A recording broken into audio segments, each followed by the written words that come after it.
So today is the 17th of March. I'm on Red Square, obviously, here in the center of Moscow. And you've probably seen the news that for, I don't know, 2 weeks or something, that we've had no internet here in the city, no mobile internet here in the city. And yet that is partially true. Not everywhere, not all of the time, but enough disruption, enough internet problems that, well, millions of lives, millions of people have had their lives affected by it, including me, myself, of course. But the problem with the current reporting that I've seen is that if you saw the headlines about it, you'd think that nobody has any internet, which is obviously not true because you're watching this video right now. So, what I want to do today, I'm going to go and walk around the city. Actually, I'm going to start here on Red Square, right in the center of the city.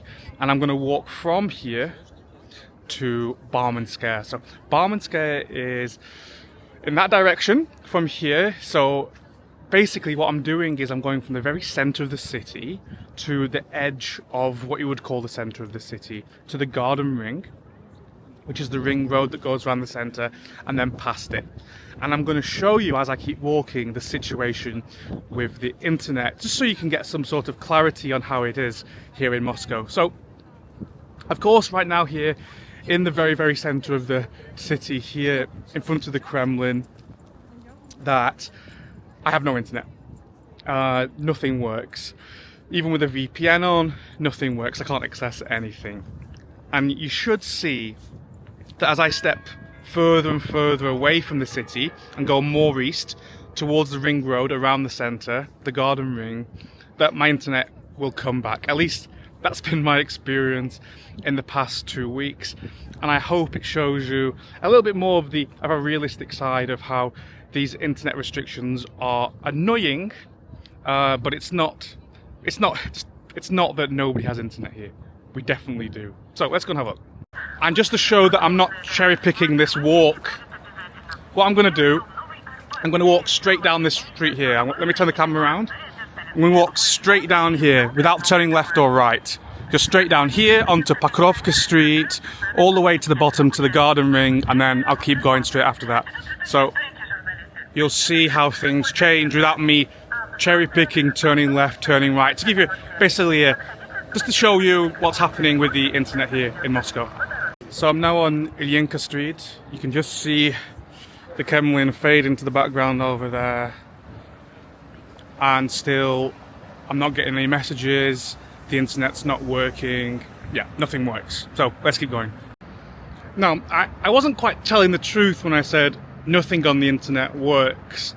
Because some things on the internet do work. Because the government has implemented what's called a whitelist, which means that basically the entire internet is blocked apart from these websites, these apps that have been put on the whitelist. So I'll show you an example here. So I'm in an area now where I can't access anything on the internet, basically, anything that I would normally use. And the only thing I can use is a Russian website. So if I flip the camera around and I open up my phone, you don't need to see my password. And I'll show you this website. This is Zen, it's owned by Yandex. And if I refresh it, you see it refreshes perfectly well. So that's proof, if you needed it, that some websites are being blocked, foreign ones, and only a certain tiny minority of websites have been put on what's called a whitelist. So it's not quite true when I said that nothing on the internet works. Just nothing that I'd ever want to use on the internet works. So I've just crossed the road and now I'm right in the center. This is Lubyanka, where the FSB is based. And this over here is where the presidential administration is based. So it's a very important part of the city. And for some reason, the internet works in this spot, but it doesn't work down there, and it doesn't work down there. Let me show you. In fact, I'm going to open up my phone, and I'll just open up YouTube, for example. So this is definitely not a whitelisted Russian site, YouTube. Let's see. Let's have a look. Here we are.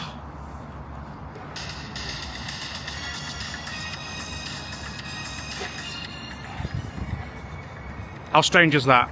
For some reason there's a pocket right here where you can listen to all the Rick Astley in the world. So that's the street we came down from the Kremlin. And this is where we're going, to the Garden Ring.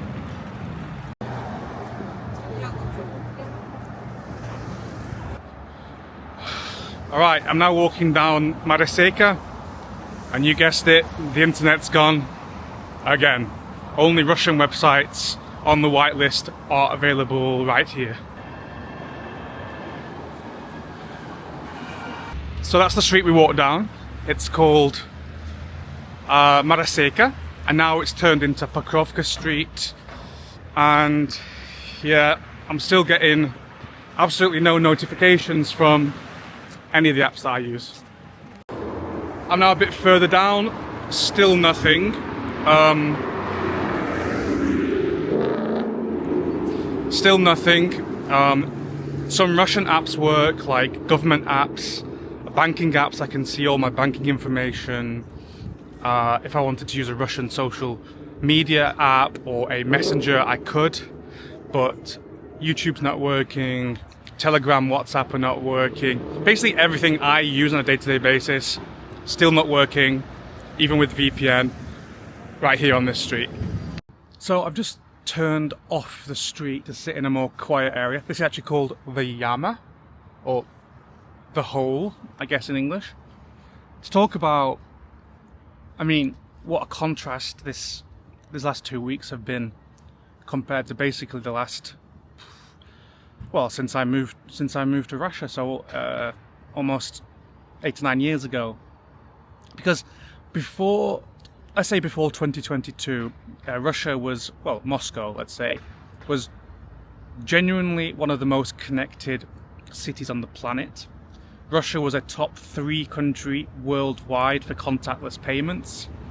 According to Apple, Moscow had a higher percentage of contactless, Apple Pay payments than any city on the planet. No, that's wrong. On any city in Europe. So of course everything here is just digital. You're paying for the metro, taxis, cafes. I know the whole world's like that now, but Moscow has been like that for a very long time. It's just been more integrated.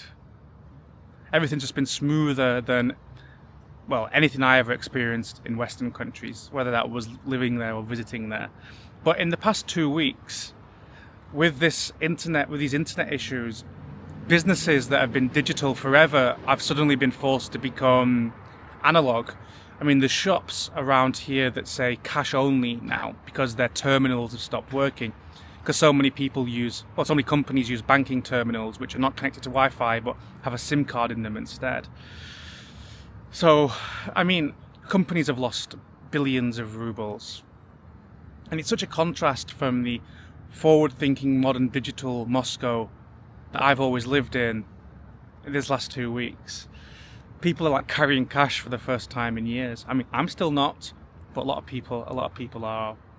And I actually wrote something on Twitter about this last week, that it sort of feels like the old days. I don't know if you remember this. You'd go on holiday somewhere and you didn't have a SIM card from that country, so you'd go and find an Apple store or a cafe or something so you could stand outside it and basically steal the Wi-Fi to make sure you caught up with what's happening on Facebook or something. And it feels like that today in the center of Moscow. It's a very, very odd feeling. I mean, and the oddest feeling is that it's right in the center, the place where you'd expect to be the most connected. Because I can go home and jump on my Wi-Fi and absolutely no problem, it's just like it always was. But it's very odd here in the center.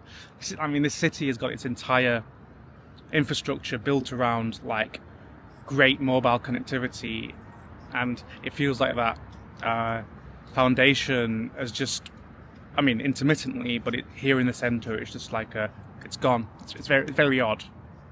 Oh, and by the way, here in this area, yeah, my internet doesn't work either. Only Russian sites.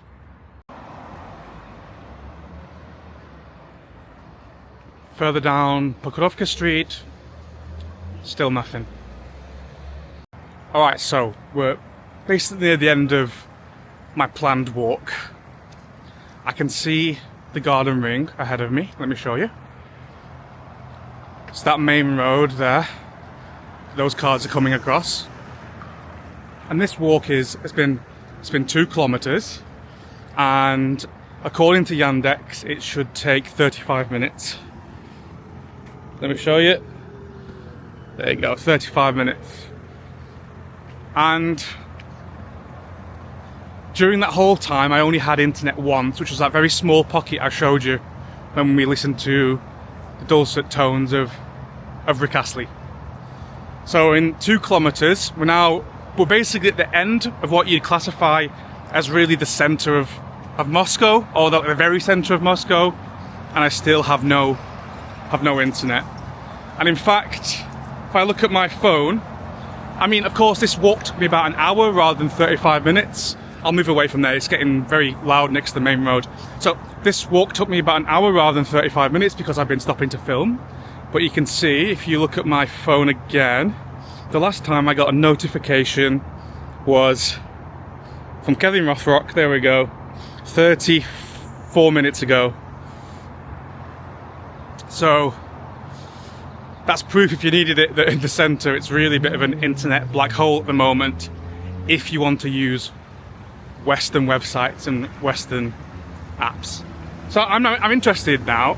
I was hoping that the internet had come back here since we're at the edge of the centre, but I'm going to keep going. Let's see when my internet starts working properly. This is the main road that I crossed under. And I guess let's keep moving on forward.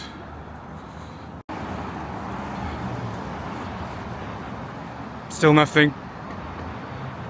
So I'm in Barman Park, which is just a little bit further than where I crossed that road. And I have to say, this video has not exactly turned out how I expected. I still have no internet, which is weird because over the last couple of weeks, what I've noticed is it periodically will go in and out depending where I walk. But for some reason on this entire road there's not been a single spot of internet apart from that, actually, that little patch I showed you. Which is obviously it's not great. So of course here in Russia, since the start of the war, we've been dealing with various different problems with the internet. So first off, like when YouTube was blocked, Instagram was blocked, Twitter was blocked, but we've been able to access them all with a VPN. We've all had internet everywhere we go, mobile internet. You just turn on your VPN and it's fine. And it's basically been the same as it always was. You just have to remember to put your VPN on.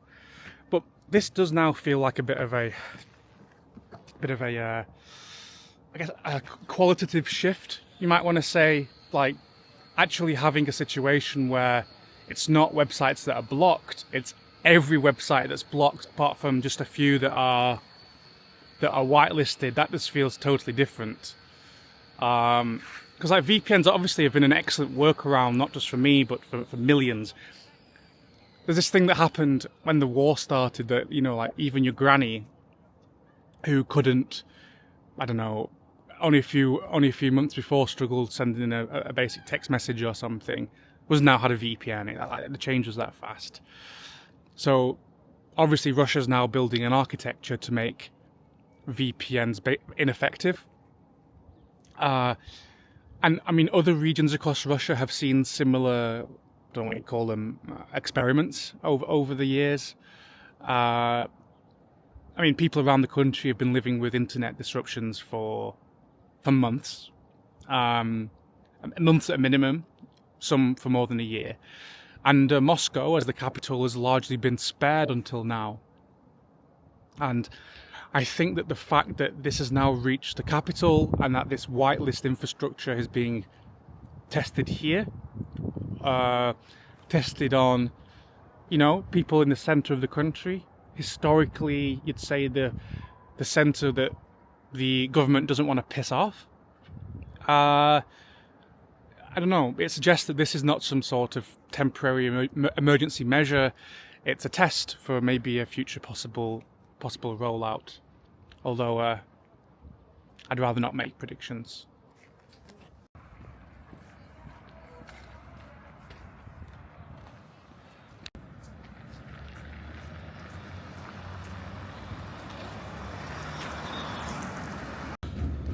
Alright, so I didn't want to film every minute saying still no internet, still no internet. So I'm now at the end of the route I wanted to walk. You can see here, that right there is Barmanskaya Metro. So overall I've walked, I think it's 5 kilometers. Let me get it up on the map. Yeah, I'll show you actually. I've walked 5 kilometers. That's the exact route I did. It should take an hour, but of course I've been filming and stuff, so it's taken me longer. And I still have no internet. I can still only access Russian websites. And in fact, because of work, I actually needed internet. I walked down here to my to the favorite coffee shop, Surf Coffee, and popped in to get a coffee, and it's full of people working, and it's so people want their internet so much they've even written down a piece of paper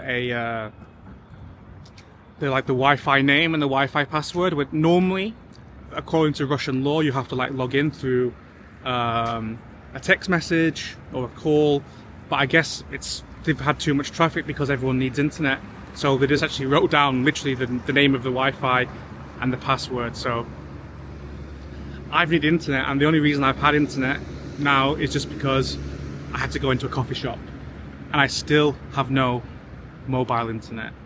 I actually don't know when it's going to start. This was the end of my planned walk, but I guess I should continue. If I'm going to start this experiment, I should continue on. Although I actually don't know where to go from here. It's quite far from the centre now. So, alright, let's go and see what happens. Alright, I still have no access to any Western sites, which is incredibly annoying now. This experiment just got very annoying. I'm way past where I plan to walk. You can see almost at the next metro station, and I still have no access to WhatsApp, Telegram, any Western sites. I can only access the sites on the Russian whitelist, and I've tried 2 different SIMs. I tried MTS, which is like one of the biggest in the country, and T-Mobile, which is like the mobile company linked to Т-Банк, Tinkoff Bank, and neither of them work. I don't know if I just picked a bad corridor to walk down. I got unlucky, but it's I'm actually shocked. It's not the result I was expecting. All right, I guess the gods heard my pessimism and annoyance about lack of internet, because that's the bridge you just saw. I've just crossed it now to the other side of the water, and I finally have internet. I can finally get on Telegram and WhatsApp. So it's about 6 kilometers it took me to walk until I got sustained internet. And now outside this, so now we're outside, past the Yauza River, everything will work well. So I suppose that is kind of what I've been saying, that in the very, very centre it's patchy, it doesn't work. On some blocks it works, other blocks it doesn't. But outside the centre it works perfectly fine. And I'd say that's still true, because now I'm outside the centre.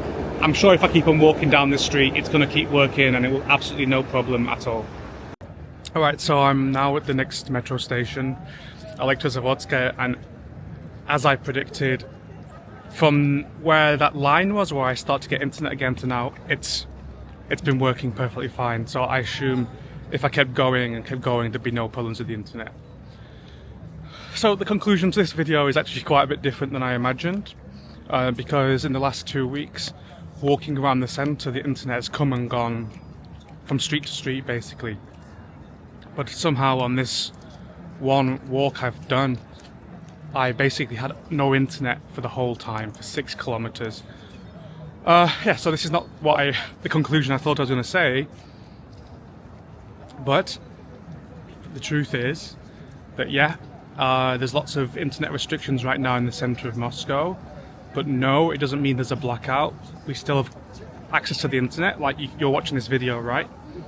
Wi-Fi works perfectly fine, mobile internet works perfectly fine in most places. Just certain areas right in the centre of the city have poor to no internet connectivity. That's if you want to access Western sites. If you're accessing stuff on the whitelist, then you're fine absolutely anywhere. You can look at Yandex on Red Square if you want to. So yeah, a little bit different. Not the video I expected to make. I was hoping to like sort of debunk everything, but yeah. All right. See you next time. So it's now the next day. I'm in a park here, actually relatively close to where I was walking yesterday in Taganka. And well, after my little experiment yesterday, an experiment which I thought was, you know, totally fair and neutral. I just started in the centre of the city and walked in a straight line. And of course you saw I only had internet in one tiny part of the whole thing. Which struck me as strange, because I've been here in Russia the last 2 weeks, and in Moscow, internet comes and goes, like depending on what road you're on. And that's why I was a little bit concerned that my experiment had failed, really, by the fact that I thought I was doing something unbiased, walking in a straight line. I didn't have internet the whole time. Or I had it for just one tiny little bit, which is odd, obviously. So I did some research, and it turns out the vast majority of that walk I was doing was in an area of the city called Basmany Rayon, Basmany region. And the top and bottom of it is that entire region has been placed on the whitelist. And that means that in that area you can only access websites that are on the government approved whitelist. So that's Yandex, that's banking apps, that's government services. And of course, I don't use Yandex, I use government services once in a blue moon, and I use banking apps when I need them. So that's not very often. So I essentially had no internet I could use. But if I had walked in almost any other direction from Red Square, I would have had much more internet. Again, it would have come and gone, it wouldn't have been constant. So it turns out that my walk, I thought was unbiased, but perhaps I accidentally chose a route where the internet was particularly bad. So I wanted to follow that up today, a day after, because yeah, I did some research and I was a little bit concerned that my experiment was wrong. But in fact, the experiment was perfectly fine, it was right, it just happened that the area I was walking through is a particular black hole of internet in Moscow. So yeah, I just wanted to clear that up before I posted this video. Thank you, and goodbye.